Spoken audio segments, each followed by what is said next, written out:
It's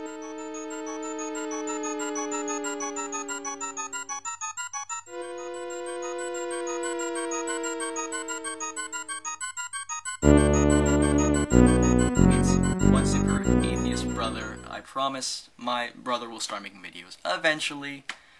I don't know when this video is going to go up. I do these videos in one sitting, so I mean, he will probably be making these a week after I make this video, but I might be putting this video up like in the middle of the week or the late week. But he will be making videos, damn it. He will. This channel is not going to be just me, I promise you. It's not going to be just me.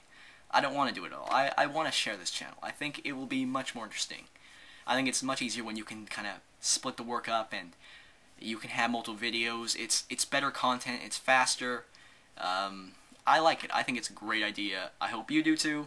I mean, so hopefully I will stop having a monopoly on these videos. I want to compete.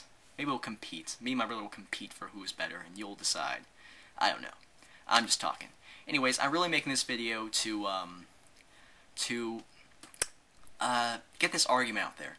I don't know the name of this argument. I got it from my philosophy teacher on the last day of our class, and apparently he didn't steal. He took it from a debate, but I don't know who it was debating, and if anyone knows, you can tell me. It shouldn't be that much different. So the argument begins something like this. Someone claim, well, I'll make the proposition that you cannot convince me through historicity, through history, that, or at least you can't convince me through testimony, that Jesus Christ resurrected from the whatever tomb. You can't convince me through testimony. And why do I say that? Because of this argument. The argument begins with something like, how much evidence would I need to demonstrate to you that I brushed my teeth this morning? And of course, the response would be, nothing. You don't need to. I mean, it's a common claim. We all do it. There's no real need for evidence. It's not a very big claim. What if I claim that Osama Bin Laden, yes, Osama Bin Laden, happened to be walking down the street, and I saw him, so I captured him, threw him in my garage, tied him up, and, yeah, I did that. And I came over and said, do you believe me? I tell you this claim, obviously, and I say, do you believe me? And you say, no! I need some frickin' evidence, and you have every reason to say that. That's very valid. No one would believe you on such a crazy physical claim like that. So then I go out and I find the 30 people you trust most. The 30 people you would trust with your life. The 30 most trustworthy people you can possibly imagine. It doesn't matter. I take all 30 of them. I show Osama Bin Laden. I demonstrate through evidence that this is Osama Bin Laden. I captured him. He's in my garage. And all 30 of them agree by majority that he's there. And they also did it. And then I bring all 30 of them right after to you. And I say, all 30 people agree with my claim. Now do you believe in it? And what would you reply? Now, it is possible you could say you believe in it. If that's the case, you are frickin' gullible. Because I can replace this claim with any physically possible claim and convince you of anything. I can convince you the world's flat if I can demonstrate that those 30 people you trust. In which case, you're not really connected to reality in my opinion. So I'm going to act like you said no. Because I think you're a little bit smarter than that, or at least a little bit more rational. Smarter, rational. I need to use better words. Anyways, so continue on with the analogy. Now, you're not convinced by these 30 people. These 30 people are the best evidence you can possibly have, testimony-wise. You know them all personally. They're all the most trustworthy people you can possibly imagine.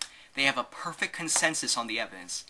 And, it's recent. It was just, 5 minutes. I just walked them over to your place where we were living and said, yep, they all agree with me now. Now do you believe in it? So, there's nothing lacking from this testimony. It's essentially perfect. The only way it could be more convincing is if you had more people. I don't really think that changes anything because the claim can keep getting more and more ridiculous. Like I said, any physical claim will work as long as it's physically possible with our natural constraints in this universe. It can be done, then any claim will work. So, that being said, the testimony is not going to convince you. So, let me ask you another question. What's more impressive? A toothbrush defying the laws of logic, or me having 747 jumbo jet in my backyard. Doesn't matter what the claim is. Is the supernatural claim better than the natural claim? I would say the supernatural claim is way better because you're never going to find this again, or at least you shouldn't. I mean, if you see a toothbrush defying the laws of logic, that is like the first time it's ever been observed in human history as far as we know. That is amazing. 747 jumbo jets, they exist. It could land in my backyard. I don't know. It's possible. It's physically possible. It happens. Toothbrushes defying the laws of logic, that doesn't happen. As far as I know. I mean, that's amazing. That's miraculous. That says a lot about our universe.